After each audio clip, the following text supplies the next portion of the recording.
Good morning, folks. This is John Cogan. I'm the CEO of Proformative, the online community for corporate finance, accounting, treasury, and related professionals. I'd like to welcome everyone to this morning's webinar, Recurring Revenue Management, Billing to Retention Best Practices. This webinar will focus on current and emerging trends and the technology available to ease the enormous challenges posed in running a business within the context of a recurring revenue model. Are you a software as a service or a subscription-based business? Do you take recurring payments from customers? Are your current contract management and invoicing systems right for your company, and can your systems support the growth of your company? Today we will look at these and other issues and hope to get to your questions as well at the end of this morning's webinar. First up, I'd like to thank NetSuite for being a sponsor of this event. Like all events at Proformative, live, online, or otherwise, they are free. And it's through the generous support of companies like NetSuite that we're allowed to do this. Quick welcome to Proformative. To those of you for whom this is your first Proformative event, Proformative is the largest and fastest growing online resource. It's an online community for finance, treasury, accounting, and related professionals. It's a very large group of folks who really are simply there asking questions and getting answers. It's a wonderful resource. There have been thousands of conversations on Proformative and questions answered, and it's very easy to ask your own anonymously if you like. All of it is completely free, just like this event, and noise-free. There's no advertising, no self-promotion, no selling allowed at all on the site. Just a great peer-to-peer network. Please check it out at Proformative.com if you haven't had a chance to do so already. Next up, a few notes on this morning's event, a link to today's presentation and a link to the video and recording of this webinar will be sent out to all attendees within 24 hours. And this deck is actually already posted at Proformative.com/resources. If you go to the site, it'll be right there on top, and feel free to download it, of course, for free. Next up, we have a number of folks online this morning who are here getting CPE credits, and if you are here for CPE credits, we will have 3 polling questions during today's event. They're statistical in nature. We'd actually ask everyone to take the polling questions. They're very straightforward. It's not a test, but it's always interesting to see what's going on with folks vis-a-vis today's content, and that's what the polling questions are about. So if you're here for CPE credits, you must take those 3 polls. If you're not, we'd still love you to take the polling questions anyway. And we will actually display the results of the polling questions at the end of today's event, so you can see kind of where you stand relative to everyone else on the call. Third, please ask questions. There's a question area in your GoToWebinar control panel. Please ask questions at any time. We will do our best to get to all questions by the end of today's webinar. We do tend to hold the questions until the end of the webinar, unless they're clarifying questions, in which case we'll jump in and clarify for all. And finally, you will be asked to take a short survey regarding the webinar when you step off of today's webinar or when we close it down at the end. It's about 60 seconds. It helps us do better the next time. Your feedback is always great, and we appreciate it. So please do take that minute to take the short survey.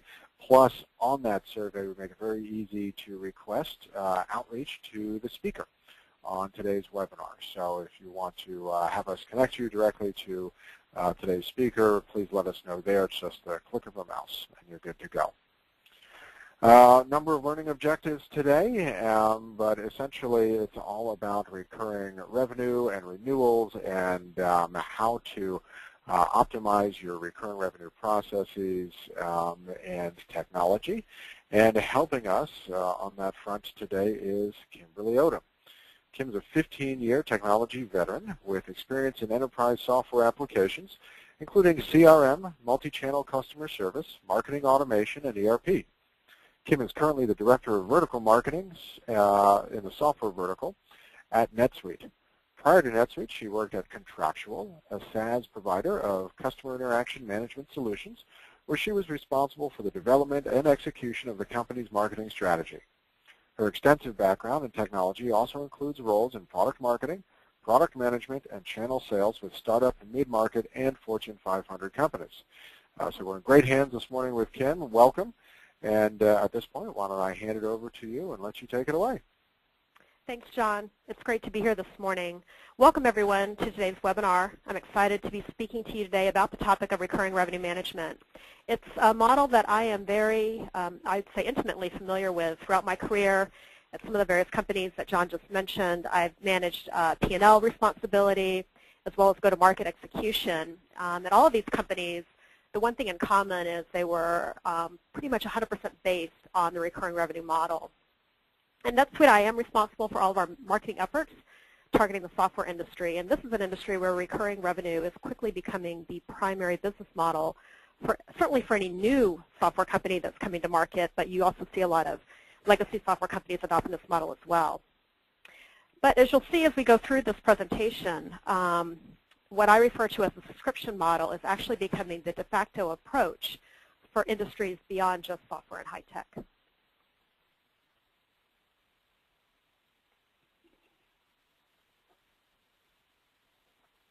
I'd like to start with a key data point from a recent Gartner research report. Keep in mind that this research is focused on global 2,000 companies, and the estimate is that in the very near future, 35% of these organizations, and these are the largest, most traditional enterprises, will be generating revenue through a subscription-based revenue model. That's more than 1/3 of the global 2,000, and many of the companies on this list actually did not start out in the recurring revenue business plan.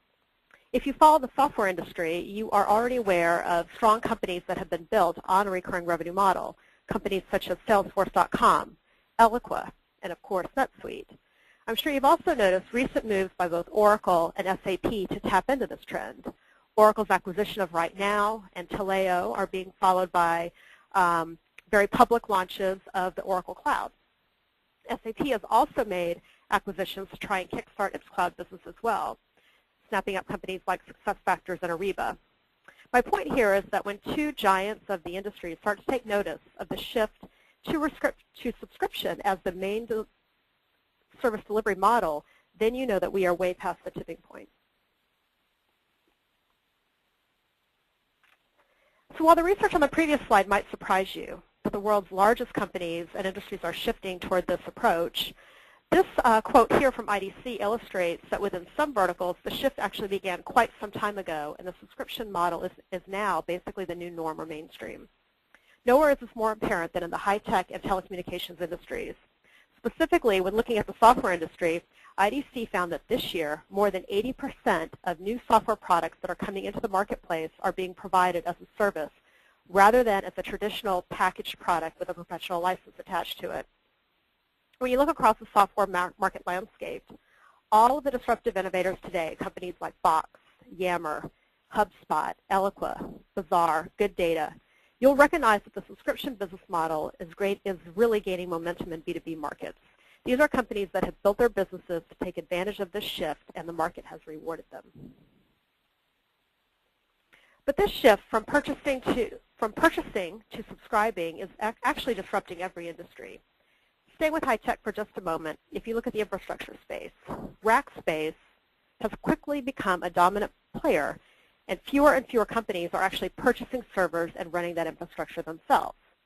Of course, we're all familiar with how the subscription model has turned the video, entertainment, and music industries on their ears, with companies like Netflix, Hulu, Pandora, and Rhapsody have been instilled as the new guard. But let's take a look at a very old school industry, the automotive industry. They are not immune to this shift either.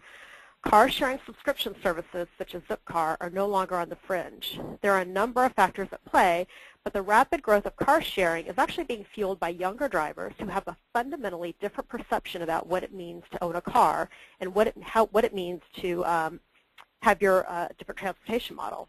They actually view a car as a utility, not as a possession or status symbol. So for them, subscribing to a service to meet their transportation needs makes a lot of sense. Even the method by which many of us choose to put food on our plate is now achieved via subscription. CSAs, which stand for Community Supported Agriculture, can be found across the country. And there's a big movement with the consumers now to take this approach to buying everything from produce, eggs, jam, meat, other items they would have traditionally purchased one time in a supermarket. Of course, when you look at some of these logos next to the RIP on the slide, I am being a little bit facetious. I mean, Zipcar is probably not going to cause Ford to go out of business. But the point is that this is a big shift in purchasing for both consumers and businesses, away from a one-time model into a recurring model. And this shift is having a profound impact on all of the industries that I've listed here and many more. Before we go further, I'd like to take some time to make sure everybody understands some of the key differences between the one-time and recurring business models. In a recurring model, the booking is just the beginning, whereas it represents everything in a one-time model. The next area of difference is what you can learn by examining the P&L. At a traditional software company, where all of the license revenue is recognized immediately on the booking, everything that the sales organization did in quarter, it shows up in the P&L. If someone wants to understand sales productivity or the rate of bookings growth, all they have to do is take a look at the P&L. Unlike the old model, the quarterly P&L at a recurring revenue company doesn't reflect in-quarter performance. In a subscription model, your quarterly P&L represents the overall long-term performance of the business. Every quarter reflects the culmination of everything that's been accomplished up until that point. Every contract signed, as well as every customer you've retained or lost. This is important because it means the P&L provides insights on some of the fundamentals of the business. If the gross margin on recurring revenue is low, then there's a fundamental problem with the architecture, perhaps.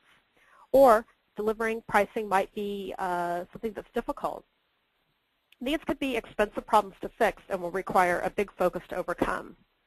Instead of the key leading indicator about the quarter's revenue being a gut check on the sales team, it's a deferred revenue waterfall. Ultimately, this means the critical success factor for a subscription-based business is to build, retain, and grow the recurring revenue stream. The hockey stick at the end of the quarter is no longer the key factor in understanding short-term results. Building a larger and larger recurring revenue base will be reflected instead in steady increases in quarterly P&L. One of the main benefits of a recurring revenue model is that it's more predictable, assuming, of course, that you are focused on and executing on the right things. And we'll get to more of that as we move into the best practices. So first I want to just talk about some of the new metrics that are used when you talk about a recurring revenue model. Now these are going to be very, very different than what you would see in a traditional model, so I'm just going to touch on a few of these. ARR, which is annualized revenue or annual recurring revenue, this now becomes a very, very key metric. And some companies even focus more heavily on MRR, which is monthly recurring revenue. Then we have growth, sales, and marketing efficiency. This is basically saying for every dollar of S&M that I'm spending, what impact is that on the current period's bookings? And then you can take that a step further by looking at sales and marketing revenue efficiency. That is answering the question, for every dollar of S&M that I spend, how much revenue is that getting me? And then revenue in this model is very different than bookings because there's the deferred revenue model, deferred revenue waterfall. And then the adoption rate. These are, for anyone that's offering a freemium model or free trials, the adoption rate is something that's very, very, very key. This is the percentage of people that are signing up for your product or service that actually convert to users. And this is a very, very critical metric in the recurring revenue model. So now that we've laid the groundwork for this model, let's move on to discuss some of the top challenges that this model represents. As I mentioned on the previous slide, there's a lot of complexity in a recurring revenue business, more moving parts, if you will. At the center of most recurring revenue business models is the subscription itself. And subscriptions can have multiple options for term and frequency. Annual and monthly are the two most popular, but it's also fairly common to see quarterly or even biannual options. Others might have options that are based on seasonality. For many companies, in addition to the subscription, there are additional components that are usage-based. For example, an email marketing software company might have a package that includes a fixed number of emails for each month with the option to purchase additional emails as needed. The number of emails is a usage component that needs to be taken into account along with the base subscription. Sticking with our software company example, if they deliver some portion of their product through a traditional perpetual licensing model, then that has to be handled properly as well. And if there's a free trial, well, then you've just added another level of complexity. Then there are the services and support components to think through. How are professional services delivered? Is it a fixed fee, a statement of work, or time and materials? Delivering support on an ongoing basis can be accomplished via an annual contract, but it could also have a usage-based component, such as phone calls to a particular specialist. Training and user conferences are additional revenue streams that must be taken into account as well when they're delivered on a recurring basis. One of the most important things that we realized here at NetSuite is that building an effective subscription business isn't just about finance or sales. There are a lot of business considerations as well as system considerations that have to be in place for everything to work properly. All parts of the business are really involved in building and maintaining a successful subscription business. You have to consider the impact not just on sales and finance, but also on marketing, product, and the services organization as well. One of the biggest challenges is managing metrics and value. Success here requires cross-functional, real-time focus on customer metrics, product usage, customer satisfaction, ranking of your most important customers. A strong process enables everyone to monitor and collaborate on key customers and renewals, and then prioritize resources accordingly. The second is billing and revenue recognition. Billing is much more complex with a recurring revenue model, and we'll get into that when we move into that best practices section. Third is product usage and client management. Driving renewals requires a very, very strong client management or sometimes even client success organization that really cuts across many areas of the business. Your customer history, that should be centralized, it should be readily available to everyone involved with the customer, whether it's a salesperson, a customer service representative, or a billing clerk. These people need to ensure that all the customer touch points they have access to. They have the latest information so they can help to drive customer satisfaction. It also requires some understanding of how the customer is actually using the product and identifying opportunities to use it more. This will improve their stickiness and help with retention efforts. Lastly, upsell and renewal management. Driving additional margin is particularly important in recurring revenue model. An upsell can drive revenue for years to come. This means your sales team must be incented to upsell and renew. Let's look at some of the unique challenges with recurring revenue. Companies often have one or more full-time people dedicated to administrative aspects of recurring revenue. And without a process or a system to kind of tie everything together, something that is really providing insight to all the key stakeholders, this is a problem. This is a big problem because basically then they're just forced to continue to add additional headcount as the business grows. Some of the challenges that we see here are revenue leakage. This is loss of revenue from existing customers, and this can happen in a couple of instances when the customer renews and they actually downsell, meaning that they renew fewer seats, or maybe they take a less expensive package. Or they may leave you completely and go to a competitor, and that results in churn. Churn is the silent killer of a subscription-based business model, and it's one of the biggest challenges that you must face. Another challenge is how to take advantage of upsell and cross-selling opportunities that are inherent in a recurring revenue model. Without visibility into your customer, you won't be able to approach this in a systematic manner. When it comes to billing, the subscription model introduces much more complexity. Manual adjunct billing processes get created, and those can result in increased costs and inefficiencies, while at the same time, these manual processes could limit a firm's ability to deploy a new pricing or maybe a new packaging plan. And we'll explore this more in the best practices. And the last challenge is really around revenue recognition. If you're a recurring revenue business, the recognition portion of your revenue just got a whole lot more complicated. A lot of companies in the past, they throw headcount at this.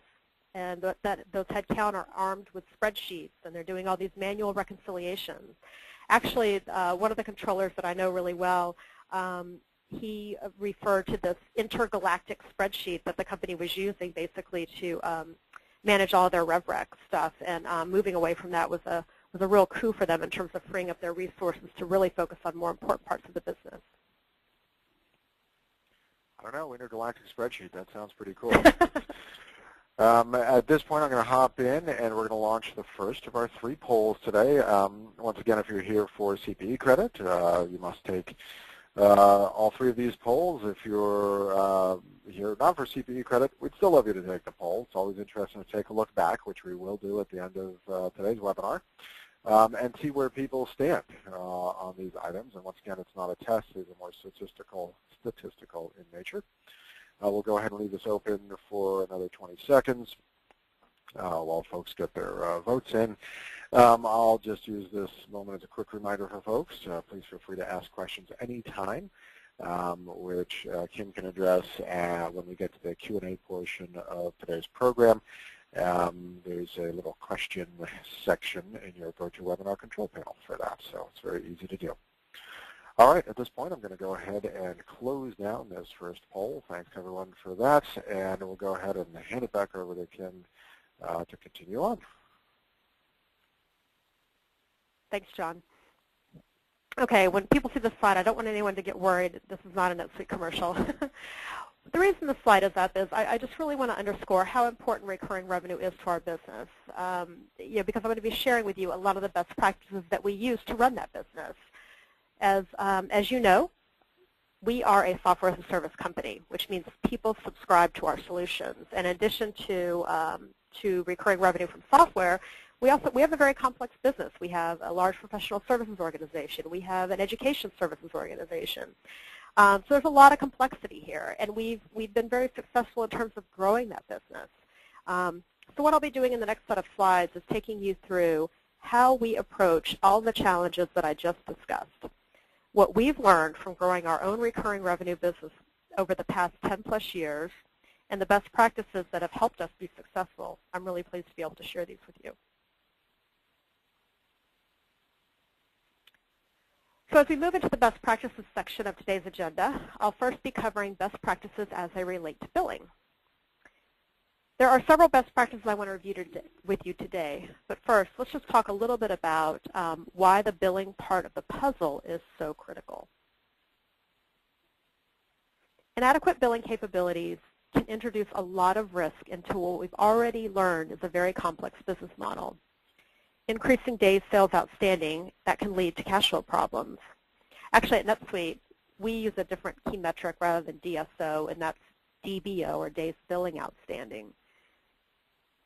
Errors and delays in invoicing will not only impact your financials, but will also undermine your customer satisfaction and trust in you as a supplier. Furthermore, as a result, you endanger the ability to get that customer to renew. And we know that renewal is the key to maintaining and growing a base of recurring revenue. Any challenges that exist in your billing infrastructure, ARR, MRR, etc., those will all be impacted by this.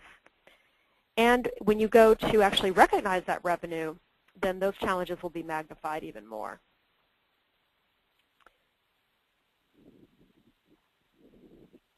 When it comes to billing, there are 3 key capabilities that all recurring revenue businesses require. First is support for both multiple and complex pricing models. Second is an environment that is as flexible as it is robust, and one that puts the customer at the center of the process. And third is real-time visibility. All 3 of these are absolutely requirements for success with a recurring model.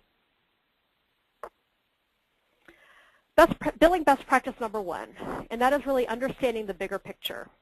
In a complex business model, billing really sits at the middle of what is a very complex and multi-step process, and that's why it is so critical. Here I'm illustrating the importance with a diagram that shows billing sitting at the middle of this complex process. It really is the linchpin that everything else must hook into. This is the engine that is going to drive your pricing, rating. It's also going to provide the rules around packages and subscription, and it gives you the capabilities to manage renewals. Around that billing engine, that's where you wrap promotional capabilities, everything that takes opportunities and then turns those into quotes, then rolling that information into forecasts and sales orders, support for all of your various sales channels. This is where you also tie into revenue recognition and fulfillment capabilities. And then at the outermost layer, that's a lot of the other key business processes that must get enabled. If you have an e-commerce presence, you have to tie in there, tie into different payment gateways that you might be using, or your provisioning system. The main point I'm trying to make with this slide is that for a recurring revenue business, robust billing and subscription management platform really is the heart and soul. Moving on to the next best practice is pricing flexibility. This is so critical to survival. It's not enough to support the manner in which you price today or package your services today. You have to be able to quickly implement that new pricing package or test a new plan that might be critical to your business, say, 8 months from now. How do you quickly add a free trial if you need to? Can you easily change any of the usage components in your pricing plans? Can you support multiple pricing plans for testing purposes? Once your business is subscription-based, these types of changes happen more frequently than you might imagine. And the last thing you want to be spending your time and resources on is adjunct manual processes because you don't have pricing flexibility inherent in your systems.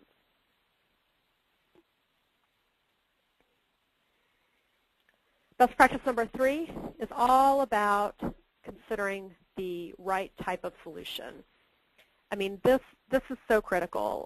Here I've listed some of the different capabilities that you'll need on the left-hand side of the screen as you're evaluating different solutions and what those can deliver to you in terms of benefit. I'll just pick a couple of these really quickly to go through. And one is automating the invoicing process and then being able to tie that in to revenue recognition, making sure that you're updating everything automatically. Proration. That flexibility there is really key because what happens is as customers over their lifetime change subscription plans, add new items, you're going to have to be able to prorate those items and make sure all of that flows through to your invoicing and then flows through to the rest of your systems.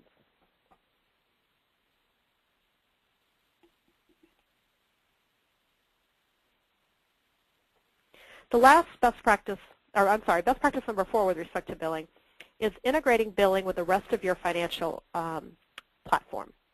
This is an approach that we've taken at NetSuite from day one. Our founders and executives knew that as a recurring revenue business, our ability to automate and integrate the end-to-end process would give us a competitive advantage, and they were right about that. There are a lot of organizations that have a great billing solution in place, but then it's a standalone process that requires manual work to reconcile everything back with the rest of their financial infrastructure. They've got full-time headcount doing this, manual work between the billing system and the rest of the organization. It's very time-consuming, costly, prone to errors, and quite frankly, it just won't scale as your business begins to grow, either in size, meaning transaction volume, or in complexity as you begin to expand globally or add new subsidiaries, maybe acquire another business. So our mantra here at NetSuite and the finance organization is nothing is a separate process. Everything is integrated, certainly not something as important as billing. Okay, thank you very much. On that note, we're going to hop in and move to the second of our 3 polling questions. I'm launching it right now. Once again, if you're here for CPD credit, you must take these polls, but even if you're not, we'd love you to take a few seconds and go ahead and answer. And once again, we will revisit this when we get into the Q&A period at the end of today's webinar.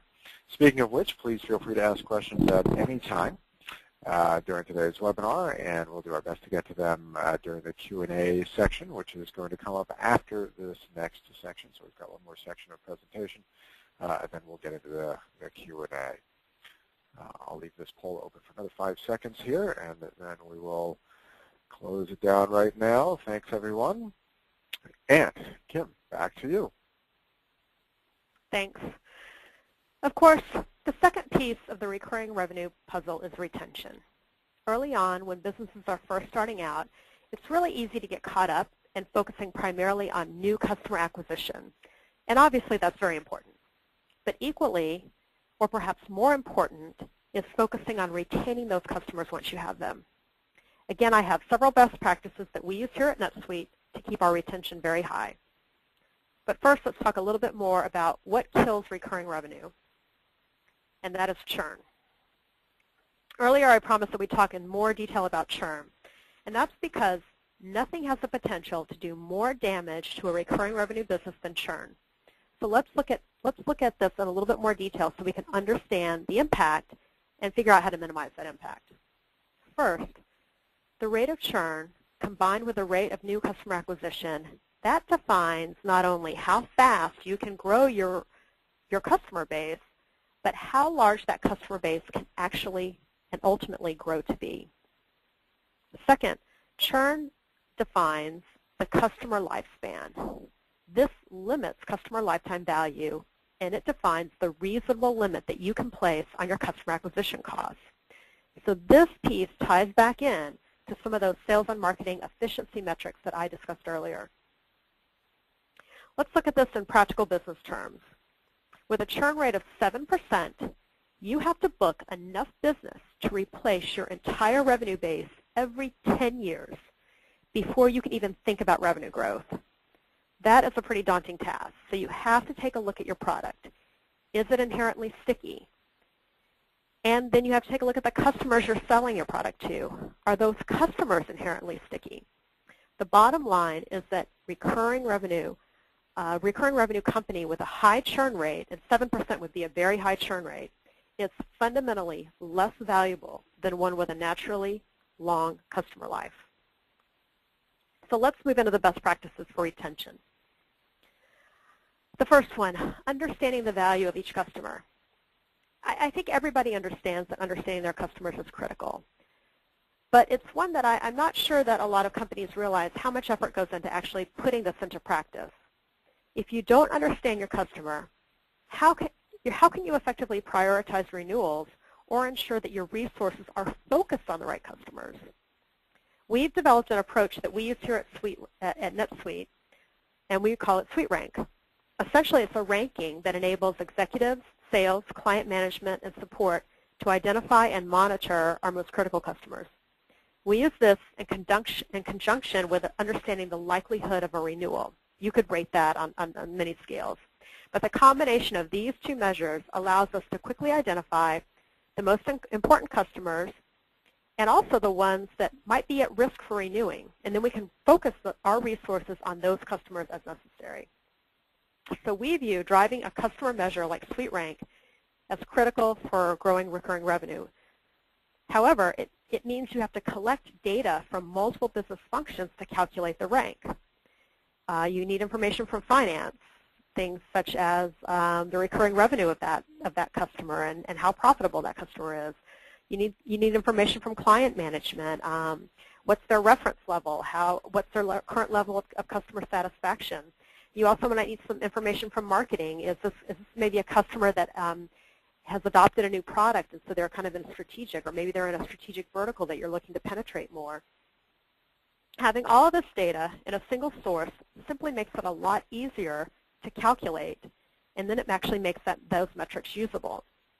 It's also important not to bury this information in a spreadsheet. Every stakeholder here at NetSuite has this information in front of them as part of their daily job.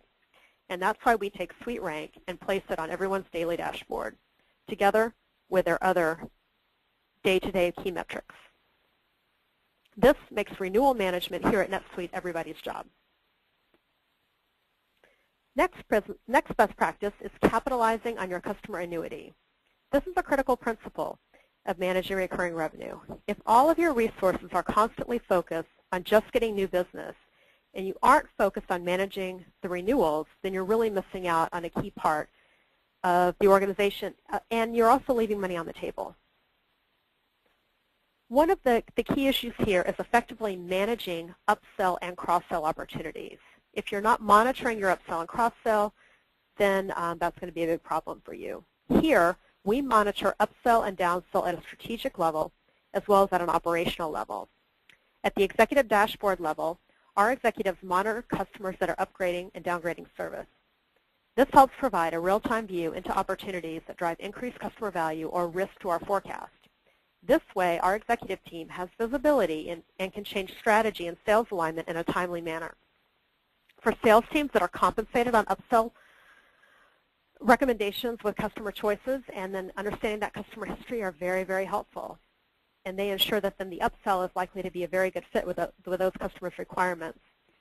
Downsells are also something you have to be very mindful of. There's a lot of things you can monitor to help you give an indication about when you might be looking at a downsell. You could look if you see a drop in product usage. That's going to indicate that people aren't as engaged with your product anymore and could result in a downsell risk for you. And lastly, understanding your cost to serve. If you don't really understand what it takes for you to service your customer, then you're not going to be making very intelligent decisions about how and where to make those investments. The third key principle is all around, for us, one of our best practices is co-termination. And this is an area that a lot of people have different opinions on from a philosophical standpoint. But what we've done here at NetSuite is basically adopt this process. And so I've just kind of laid it out here in an easy example for you to see. One, we've got a renewal without coterminous contracts and one with. After the initial sale, 2 subsequent upsells could mean that there are now 2 subsequent renewals. If you don't co-term those, now you're going to have 3 points of renewal with a customer for the lifetime of the relationship. This means there's more work for the finance organization, more work for the sales organization, and more work just across the board. Co-termination brings all of that into a single renewal for the customer. This simplifies the back office work and ensures that you can focus your client management team on that renewal. We automatically do the work to co-terminate our agreements. So once the upsell is entered, automatically we calculate the remaining time until the end of the contract and ensure that the initial contract and the upsells co-terminate together. We believe that from an efficiency standpoint, co-terming is probably the single best improvement an organization can make to position themselves for maximum renewal efficiency and to scale efficiently as they grow their business. And I have to tell you that the biggest thing that's so critical, and you've probably picked up on this theme as I've been speaking, is tying all of these pieces together. And we do that here at NetSuite. Everything from the quote process through to billing, invoice, revenue recognition, all the way to renewals. Everything is tied together in a single repository of information, and it's been one of the great secrets to our success. Automation and integration have really helped with this end-to-end process. It's allowed us to scale the business and manage our own recurring revenue business very successfully. And now moving into the last item on my agenda, and that is a couple of quick case studies. First is a company called Kona, and they successfully transitioned from a traditional perpetual license revenue model to a recurring revenue model. And then I'm going to talk about a newer company called Hot Schedules. They're a fast growth company, and they came out of the gate with a recurring revenue model. I'm going to talk a little bit about how they've been able to really, really grow their business as well. This is just some background on Kona, just so you get a little bit of idea about their business. They are a leader in service experience management. I've actually used their system before at other companies that I've worked at. And basically, they tie a bunch of stuff together, information around customers throughout contact center environments, through a website, social communities, et cetera. So they're a really interesting company. Let's look at some of the opportunities that they had. The first is they knew it was important for them as they moved to a recurring revenue model that they adopt pricing and deployment models that would meet the needs of their customers. This is going to be a big change for their customers. So they really took a proactive approach in developing some flexibility there. Then basically they needed to come up with a model for the actual pricing that would really kind of build in the benefits of having that revenue now coming in on a recurring basis, but trying to do their best to preserve some of the great margins that they had as a result of their perpetual licensing approach that they had used in the past. Some some of the challenges that they had, they were basically looking at, they sell to a lot of different types of buyers, and those buyers have very, very different reasons to purchase. Because they had this new subscription offering that I mentioned, it was going to add a lot more complexity, not only to their business, but to their commission plan for sales reps. And in order to enter the recurring revenue business, they actually had made a couple of recent acquisitions, and they were really, really struggling with absorbing those new companies and plugging them into the rest of the organization. They recognized that that a cloud-based infrastructure and expertise in this area would really, really help them overcome these challenges. So here's just some of the solutions, the solution they chose and some of the results. They basically were able to deploy a single system that manages both their recurring aspects, the new recurring aspects of their business, as well as their traditional business model. They, significantly consolidated their product catalog. They not only, that first acquisition that they did, they not only were able to absorb that and seamlessly handle it, they actually acquired 2 more companies in a very rapid time frame. Were able to get those in as well. And then you can see here some of the real benefits. They significantly reduced the time to close their books, reduced order processing time, and the end result was a single, stable, fully integrated platform across 3 continents. So tremendous business results for Kona. The next company is Hot Schedules. You might not have ever heard of them, but they are a very fast-growing, privately held company headquartered in Austin. They provide web-based scheduling and labor management solutions to the hospitality industry. In a very, very short period of time, Hot Schedules has really built up an impressive business. They have more than 7,000 restaurants and 700,000 users actively using their service on a daily basis. So Hot Schedules, they had a little bit of a different challenge. They were growing very, they had a lot of opportunities. 40% growth rate year over year. I mean, most companies would kill to have that kind of growth rate. They were not only growing from a business standpoint, but they had to make big investments in their employees. They started getting traction with larger national hospitality chains, and they were introducing a lot of new service offerings to make sure that they could continue this growth rate.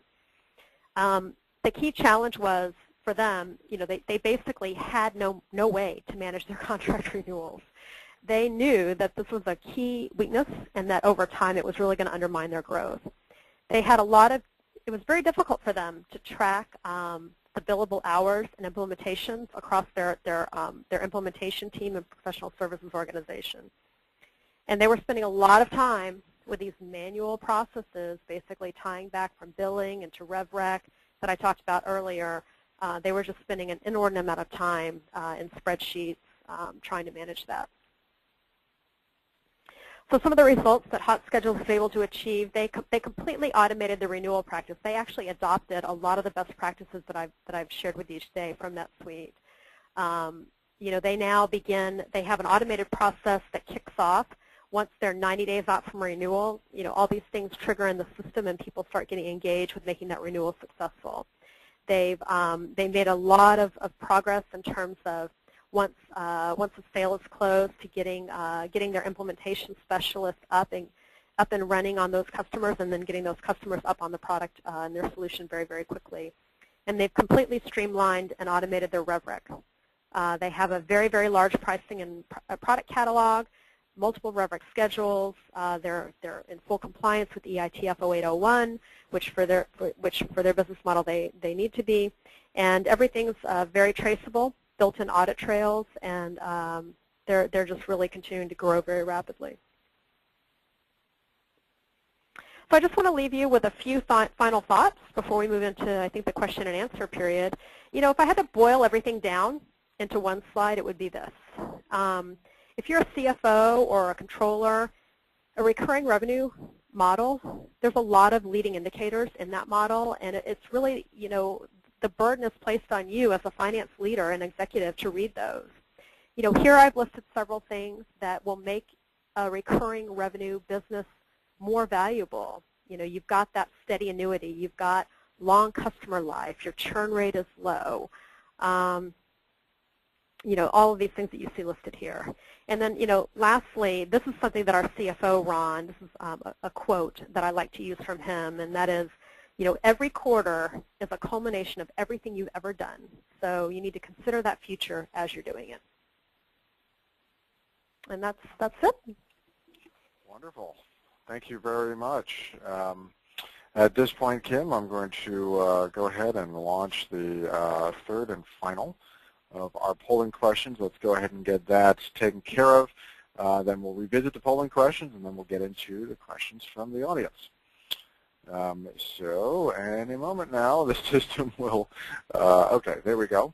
We've got folks chiming in there. So we'll give about 30 seconds for answering this poll question, and we'll jump into answering questions from the audience. At this point, if you have any questions at all for Kim, please feel free to ask via the question area in your GoToWebinar control panel. We've had a couple people ask, and I guess they hopped on the call a little late, whether they will get soft copies of this presentation. You will. We will send you a link to the soft copy of the presentation, which is actually already posted on Proformative. We'll send you that within 24 hours. It will also have a link to the video and audio of this webinar, which we're recording right now. All right, with that, I'll go ahead and close out the last there of the polling questions. And before we hop into Q&A, let's go ahead and take a look at what people said in these polling questions, and then we'll give Kim an opportunity to talk about that. So my company and recurring revenue. So we asked a couple questions about where your company is with regards to recurring revenue. 8% said recurring revenue is their only model. 62% have both recurring and non-recurring models, and we've got 5 and 7% there on we have non-recurring revenue, but looking at it, and we're very early in considering it. And then almost 20% with no current plans. So it's interesting to see that many folks on the line this morning, Kim, who actually have both recurring and non-recurring revenue models. Yeah, that's great. We have that here at NetSuite as well. Professional services, educational services, all those types of things, those are non-recurring items for us. And really the challenge is when you have both of those types of, that's actually that's the most complex business model. So I really hope people found some value in the best practices I shared today. Great. I'm going to go ahead and show the second of our polls. Now this poll asked or talked about we manage our recurring revenue using a third, roughly, spreadsheets, a third using an ERP accounting system feature, and then dedicated third-party billing for about 13% and about 20% who don't have recurring revenue. I actually feel good about saying only a third managing that via spreadsheets. Kim, what's your experience been as you look out over NetSuite's client base? Whenever we ask this polling question, we almost always see spreadsheets, near the top. It's almost always the leader, and I certainly understand that. I mean, especially if you're a growing business, you have to start somewhere, right? But for those of you out here who are kind of struggling with the spreadsheet burden, the really good news is that there's a lot of great solutions out there that can help you get rid of that burden, and I hope that you've learned something today that can help you as you start your evaluation there and everything. But it might be time to give up that intergalactic giant spreadsheet I was talking about earlier. Yeah, but we feel so proud about this. Okay, let's go to the last of the polling questions. For billing of recurring revenue products we use, credit cards only, direct bill pay, those are very small. ACH, actually bigger than the combined first two. A mix of the 3 payment methods, so a lot of folks are going with all of the above, and then once again the 19% who don't have. So that's interesting, a lot of flexibility being offered here by the vast majority of folks on the line. Is that typical, Kim? Yeah, absolutely, and I think it's because consumers, whether they're individual consumers or businesses, they want flexibility in terms of how they're going to pay, regardless of the product that they're buying. So I'm actually not surprised by this at all. Okay, great. So at this point, we're going to go ahead and hop into Q&A. We've got questions on the board here and coming in, so keep them coming. Let's start with this first one. It's a great question. This company has tried to co-term renewals in the past, but finds that many of the customers are resistant to it. They want the separate renewal processes for each of the subscriptions they buy, presumably for visibility, et cetera, and process on the customer end. How do you recommend handling those types of customer objections? Yeah, and it depends a lot on the business and the product that's being purchased. And certainly there are some cases where not co-terming might be the best approach, and like I said, it depends on what you're selling. You actually see in like the advertising space, if you're buying, as a marketer, a lot of the vendors that I deal with are selling me those types of services, and those types of agreements are not coterminous. I think really kind of taking the time to understand what's driving the resistance from the customer. What are the, do they feel like they're going to be missing out on something? Maybe it's an opportunity to interact with that company through that renewal process. So, the best practice that I mentioned for NetSuite, it might not be the best practice for everybody, but I think the more complex the product, the more likelihood that co-term is the right way to go. But it may not be for everybody. So I'd say just listen to your customer, try and understand what their concerns are, and then see what you can do to mitigate those concerns, and then I think you might see some success.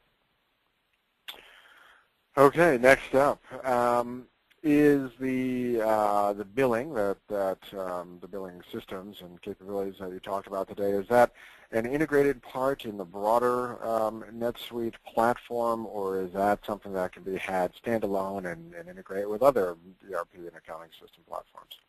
Yeah, so from a NetSuite perspective, we have very, very robust and flexible billing options and solutions. We really take pride in having those solutions integrated because, if you think back to that one slide I have with the 3 concentric circles, billing really sitting at the heart and soul of your financial and ERP solution. That's the best practice that we've approached, or that's the best practice that we've decided to take with our billing solution. Now, with that being said, we do have customers that don't buy the whole suite, that just purchase some portions of it. So it doesn't have to be integrated with everything. It's certainly a best practice that we recommend. We're not. Our focus is not standalone point billing solutions, because we actually believe that point solutions create a lot more problems in terms of you've got integrations to deal with. Those are expensive and costly. You introduce risk whenever you have an integration.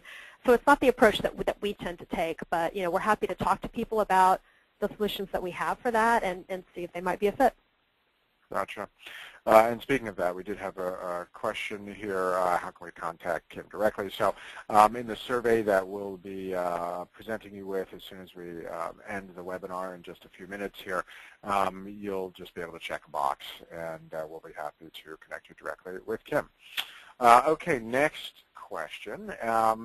What are the, you went over a number of metrics during today's presentation, but what are the ones that NetSuite, for example, as a company living this day-to-day, really hangs your hat on? Is it churn? Is it monthly recurring? What are just the keys? Yeah, there's 4 keys. One is AR. We look at ARR, annual recurring revenue, because our contracts are all a minimum of 12 months. So ARR for us is key. In the consumer world, it would be MRR, but for us, it's ARR. Mm-hmm. We actually look at retention rate rather than churn rate, which there's retention rate for us, keeping that well into 98.9%. That's critical for us. And then those 2 S&M, that sales and marketing ratios that I mentioned. Again, for every dollar that I spend in sales and marketing, what's the impact on bookings? And what's the impact on revenue? Those 2 ratios. So it's those 4 metrics that are really key from that slide. Okay, great. What approach have you found companies who are in a traditional quote-unquote licensed model or a non-recurring model? Obviously, everyone's looking to recurify almost every product these days. Systematically speaking, technologically speaking, how do these companies that are just absolutely not in that game yet look to get started down this path? Do you need to talk to tech providers? Do you talk to consultants, ISVs, et cetera? Where do you get started on this whole thing? First of all, I love the term recurify. That is outstanding. I'm going to trademark Yeah, because that. I mean, by moving to a recurring revenue model, you introduce a lot of predictability. You have once you get over that initial hump, because it's not easy to get started. Like I said, there's a lot more complexity.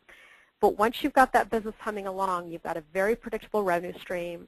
Shareholders like that, investors like that, et cetera. So getting started, I think a lot of it depends on whether you're B2C, whether you're B2B.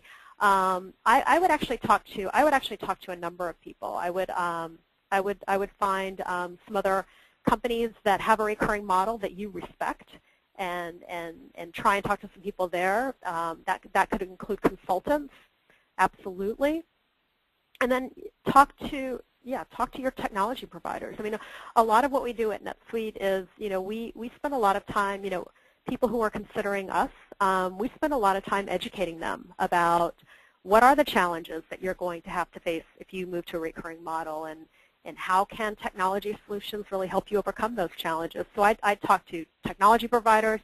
I'd seek out, maybe consultants, perhaps that have expertise in this area. But I'd also look at some of those companies that are kind of have best practices around this business model and have been successful. Maybe find people in your network that that work there, and pick their brains as well.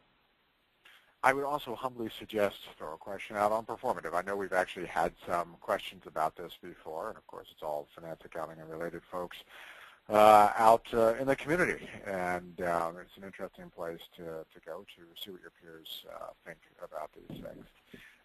Great question here. So here's someone saying, I've seen models regarding acceptable customer acquisition costs as high as the first 12 months of recurring revenue.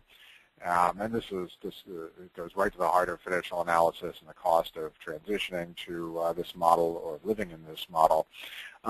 Kim, what are your thoughts regarding acceptable customer renewal costs? Yeah, that's an excellent question, and really, it comes down to here's where the analytics and the business intelligence is really, really important, because ultimately your forecasting models have to really dial in and understand your LTV, customer lifetime value. So you have to understand kind of where your business currently is and what that customer lifetime value currently is for your organization. Then once you're dialed into that, and you understand your current costs to not only acquire new customers, take that same discipline and figure out your current costs to keep those customers. And then you can, through some forecasting and some modeling, you can see, if you maybe spend a little bit more money, and what would you have to increase that CLTV in order to maybe get the same return or a better return. So I think business intelligence plays a real key role in that. Having some modeling where you can take a look at those types of things. Again, if you've got a platform that ties all this data together, single source, single data repository, it makes it a lot easier. But yeah, there's definitely work involved in terms of it's what our FP&A team spends a lot of time doing here at NetSuite. Great, and we actually have another couple of questions on the board here, but unfortunately we're not going to have time to get to them this morning. I do apologize for that. I'll work with Kim to get those answered on Proformative, so just like being in this audience here, we'll get them in front of the large Proformative audience, and we'll try and get that turned around quickly. I want to do a couple housekeeping items before we let everyone go. Number one, Kim, thanks. Great information this morning, great insight. We really appreciate you joining us today. It's my pleasure, John. All right.